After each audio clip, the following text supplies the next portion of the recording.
শুনেন, এক গ্রামত এক কৃষক আর কৃষকের বউ বাস করতো। সেই কৃষক আর কৃষকের বউয়ের কোনো বাচ্চা ছিল না, মানে ছাল পালা ছিল না। তারা এক কথায় হলো বাজা। তাদের সংসার প্রায় ওই 12-13 বছর। তো কৃষকটা এত পরিমাণ কিষ্টে এই 12-13 বছরের সংসার জীবনে হয়তো 10-12 দিনে মাছ মাংস কিনা খাইছে কিনা, বউ খিলাইছে কিনা, তারও কোনো হিসাব নাই। এত পরিমাণ কিষ্টে যা ইনকাম করে সব খালি সিন্ধুকের মধ্যে লেনা ভরে তালা মারা বগলত করে চাবিলা ঘুরে বেড়ায়। কৃষকের বউ 12-13 বছর সংসার জীবনে এত পরিমাণ বিরক্ত হয়েছে, প্রতিদিন শাক পাতা ভাজি এগুলো খায় কি থাকা যায়? পরে বিরক্ত হয়ে লাস্টে তখন কৃষকের বউ বলেছে কৃষক একদিন, আমি তোর সংসার করবো না, তোর মতন মধ্যে সংসার করবো না। তুই এত টাকা ইনকাম করিস, আমার কোনো ছাল পল কিছু নাই, দুজনের খামু পরমু ভালো থাকবো না। তুই সব টাকা লেনা সিন্ধুকের মধ্যে ঢুকে তুই আমাকে কিছু খিলাস না, তুই না নিজে খাইস, কোনো ভালো মাছ মাংস কিনিস না। তোর সংসার আমার পক্ষে করা সম্ভব নয়। কালকে সকালবেলা আমি মায়ের বেচ চলে যাবো, তোর সংসার আমি আর করবো না। এখন কৃষক তো মনে মনে ভাবছে, বাপরে এই বউ যদি চলে যাই তাহলে না আছে আমার ছল পল, না আছে বাপ মা, তাহলে আমার সংসার কে দেখবে, আমাকে আইন্দা বাড়া কে খিলাবে, আমার বাড়ি ঘর কে দেখবে। আবার আমি বিয়া করতে চাইলেও তো কে বিয়া হবে না, কারণ গাঁ গোটায় লোক জানে আমি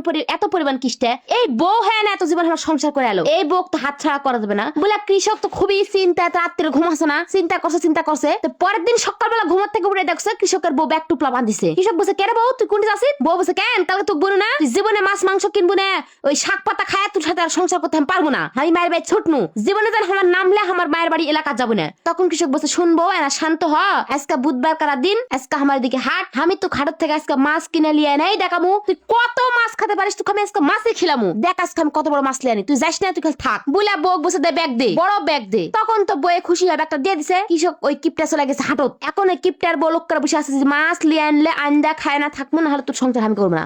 এখন ওই কিপটে হাটত গেছে, যা ব্যাগ গুটাইলে হাট ঘুরছে সব মাছের দোকানে যাচ্ছে, যে সব মাছের দোকানে যে বড় বড় মাছগুলা টিপে দেখছে, মাথাতে পোষে, পেটটি পোষে, লেজটি পোষে, টিপে দোকানদার বলছে, ভাইয়ের দাম কত? যাহা দাম বলেছে ধর মিয়া, এত দাম দিয়ে কি তোমার মাছ কেউ খাবে নাকি? পেট তো গলে গেছে, মাথা তো সাদা হয়ে গেছে, মাছ তো পচে গেছে। মানে সব দোকানে যে এরকম করে ওর তখন পুষাছে না, মানে কিনা খাওয়া অভ্যাস না থাকলে যা হয় তখন পুষায়নি। তখন ওই চলে গেছে যে একটা হাটের গাছের নিচে বসে আছে, বসতে গাল খাদ্য ভাবছে কি করা যায়, এত টাকা দিয়ে মাছ কিনবো, এই পচা মাছ তাও না, এই মাছ কিনালে বাইর যাম না, দেখি থাম দেখিনি কখন মাছের দাম কমছে আমি তাই দেখবো। হাট শেষে একটা মাছালা মাছ লে বসে আছে, মাছের ডালার তলে ওই 5-6টা পুঁটির মাছ পড়ে আছে।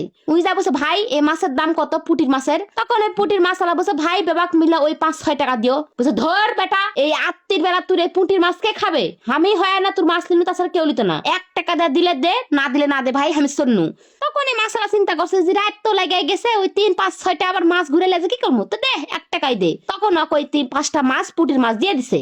এখন ওই কৃষক ওই 5টা পুঁটির মাছ লেবাই চড়াইছে ওই কিষ্টাটা। এখন ওই কিষ্টার বউ বলছে, কয় মাছ আনছেন দেখি? তখন বলছে, দেখ মাছ লিয়েছি, ভালো করে আম দেখ। কিপটার বউ মাছ খুলে দেখছে, ওই ব্যাগ খুলে দেখছে 4-5টা মাছ পড়ে আছে ব্যাগের কোনাত। তো মনে ভাবছে, যাই হোক আজকে দে 60 ছুর করনু, এনকারা গন্ডগোল করে আজকে পুঁটি কিনছে, কালকে আন্না বড় কিনবে, তারপর দিন আন্না বড় কিনবে, এই করতে অভ্যাস করবো। যাই হোক আনিছে যখন আর গন্ডগোল করবো না। তো মাছটা ভালো করে কুটে বাইসে ধুয়ে এখন আনতে গেছে।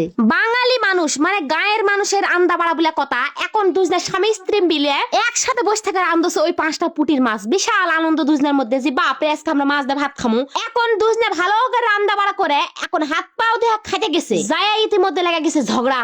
কারণ কি ঝগড়া শুনো, এখন উঠে আছে 5টা মাছ আর মানুষ হলো 2টা। এখন সমান ভাগ করতে গেলে লাগবে 3-6টা মাছ, কিন্তু আছে 5টা। তো এখন কৃষক বলেছে, শোন আমি তোর থেকে বয়সে বড়, আমি খাটি বেশি, 3টা মাছ আমি খাই আর 2টা তুই খা। তখন বউ বলছে, কত ঝগড়া করে গলার সুর ফাটায় তোর থেকে মাছ আনালি নু, আর আমি কি বাড়ির কাম কম করি নাকি তোর থেকে? আমি 3টা মাছ খাম, তুই 2টা খা। কৃষক বলছে, না আমি টাকা দাগ কিনে নিয়ে আনছি, আমি বেশি খাম, তুই খাবো না। এখন কৃষক আর কৃষকের বউ তো বিশাল গন্ডগোল মানে মারামারি হয়ে যাবে, ওই না আটকে আছে। ইতিমধ্যে তখন কৃষকের বউ বলছে, শুনো এনকার মারামারি করলে হবে না, এই 5টা মাছ লিয়ে একটা কোনো ব্যবস্থা করা হোক। তখন কৃষক বলছে, থামা আমাকে ভাবতে দে। এখন কৃষক গালত হাত দিয়ে ভাবে বলছে, শুন আমি একটা আইডিয়া বের করছি, আমাকে দুজনের মধ্যে যাই আগে কথা বলবে তাই খাবে 2টা মাছ, আর যাই পরে কথা বলবে তাই খাবে 3টা মাছ। কৃষকের বলছে, তাহলে সমস্যা নাই। কৃষকের বউ এখন মনে ভাবছে, আমি তো জানি তুই আগে কথা বলবো, তুই খাবো 2টা মাছ, আমি পাবো 3টা মাছ, লে দেখি। এই বলে তখন মাছ দুজনে ঢেকে থুয়ে র্যাকের উপর থুয়ে চলে গেছে দুজনে শুতে। এখন 2 চকির 2 কোণার দুজনে শুতে আছে।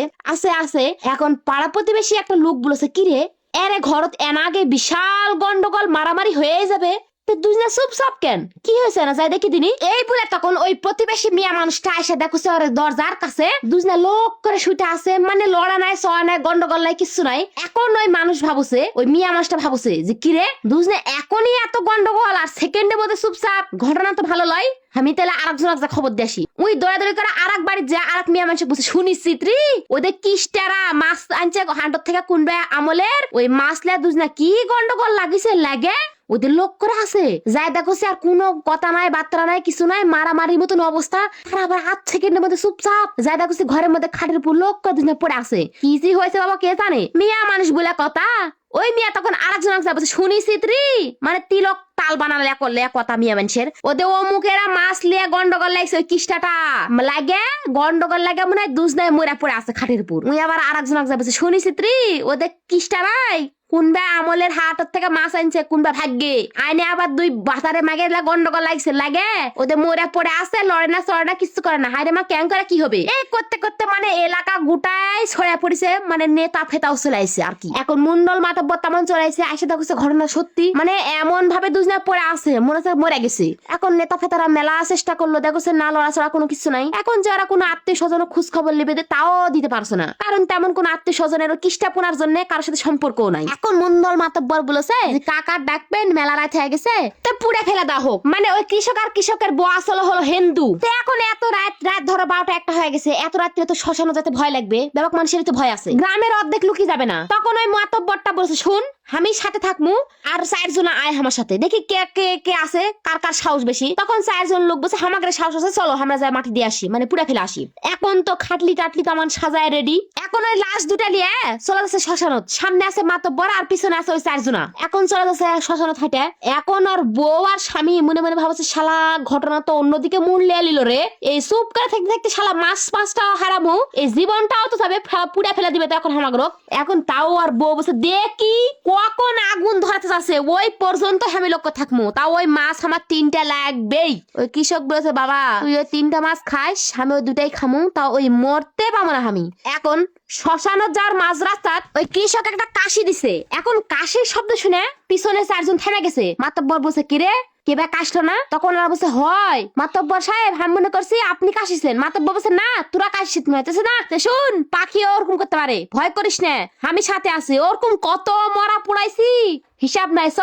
এখন ওই কৃষক ভাবছে বাপ রে ঘটনা তো বিশাল দূর চলে গেছে, এই মেয়ে এত তাও কথা বলবে না, আজকে তো মরণ দেখছি আমাকে নিশ্চিত দরকার নাই বাবা আমি আপিস হয়ে যাই। তখন ওই কৃষক বলে উঠেছে বউ তুই 3টাই খাস আমাকে 2টা দিস তালেই হবে। এখন মাতব্বর বলছে ওরে বাপ রে সংকট করেছে, এই লাশ তো মানুষ ভাগাভাগি করছে, মানে আমারও 3 জনাকে 1 জনা খাবে আর 2 জনাকে 1 জনা খাবে, 5 জনের মধ্যে এই লাশ ধরে পালা আমাগরও ধরে খাবে। জীবন বাঁচাতে চাইলে লাশ থেকে দৌড়।